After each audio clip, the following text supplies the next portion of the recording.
नमस्कार, मी स्वप्नील. स्वागत आहे पुन्हा एकदा शिवार MH29 या यूट्यूब चॅनलवर. आणि आज शनिवार आपला दिग्रसचा बैल बाजार आहे, पण काही कारणास्तव आपण तिथं जाऊ शकत नाही. सध्या म्हणजे आज सकाळी आमच्या इकडं जोरदार वारा सुटला होता, म्हणजे भयानक वारा होता. आणि आजचं जे वातावरण आहे पूर्ण ढगाळ वातावरण आहे, म्हणजे अजून सूर्याची किरण आम्हाला म्हणजे आज दिसली नाही. तर पाऊस याची खूप शक्यता आहे. म्हणजे हलक्या हलक्या सरी मग बरसल्या आहे. आणि आता आपण निघालो आहे गाई आणि वासरू घेऊन रानात. तर रानात जाताना याची मस्ती बघा. हा रस्त्याने चालताना सरळ चालतच नाही. हा त्याच्या आईला सतत राहते, मारत राहते.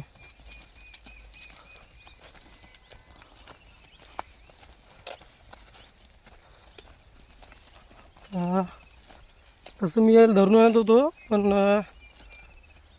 याची घाई एवढी की कासरी सोडून द्यायचं काम पडलं. आता कासरा अटकला, पायात अडकत राहत आहे. आणि सरळ चालत नाही. हा गाईच्या मागं मागं गाईला ढुसणी मारत. ते बाबा बाबा,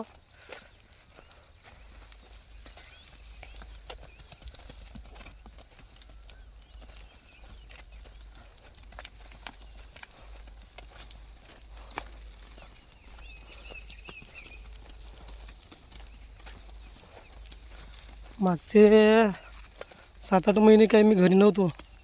त्या कारणानं आपल्या गाईची खूप अफसोस झाली. आणि त्याच कारणानं आपण एक गाय विकली बी. पण आता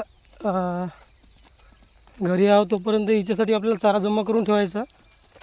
आणि ही गाय सध्या तरी विकायची नाही आहे.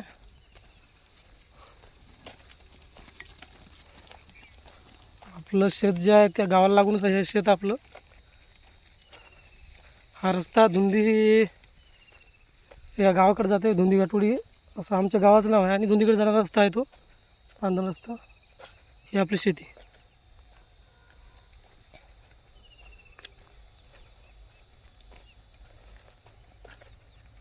आज आपल्याला या झाडाचे जे खाली याला पील निघलेलं असते ते पील कट करायचं आहे. त्यासाठी आपण कैची आणली आहे सोबत.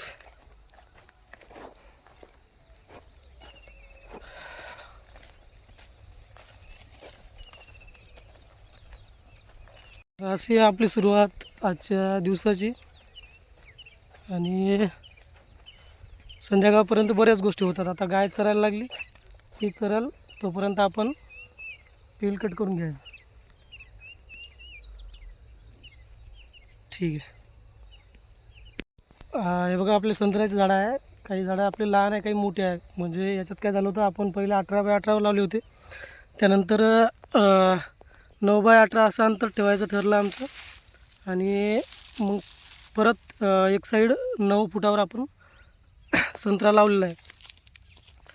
तर आपलं कसं या शाळेवर जात असल्या कारणानं बऱ्याच गोष्टीकडे दुर्लक्ष होत राहते. तर आता हे जे संत्रा आहे, तुम्हाला बॅक कॅमेरा लावून दाखवतो मी. हे बघा, संत्र्याचं झाड आहे. आणि याच्या बुडाला जे हा कलमच्या खालचा जो फांदी निघलेली आहे, हे बघा, हिला काटे पण आहे. तर ही येडलिंबूची फांदी असते. तर हेच फांद्या आपल्यालाच कट करायचे आहे. बऱ्याच झाडाला अशा फांद्या निघालेल्या आहे.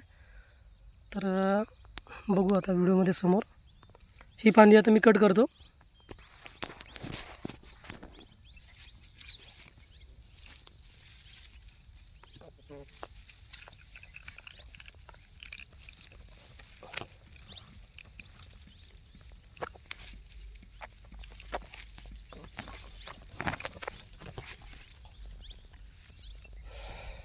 तर आपलं काम सुरू झालं होतं, पण इकडं वासरू जे आहे ते गाईला व्यवस्थित चरू देत नव्हतं. तर आता आपल्याला काय करायचं आहे, त्या गाईला आणि वासराला आपण एका ठिकाणी बांधणार, गवताचं ठिकाण पाहून. तो काय करत आहे, गायचं राहिली की गाईच्या मदत आडवा येत आहे आणि तिला खाऊ देत नाही.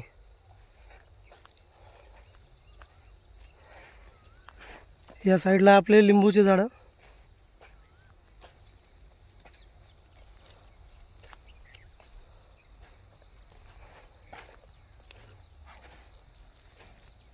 बघा त्याच्या मस्त्या बघा.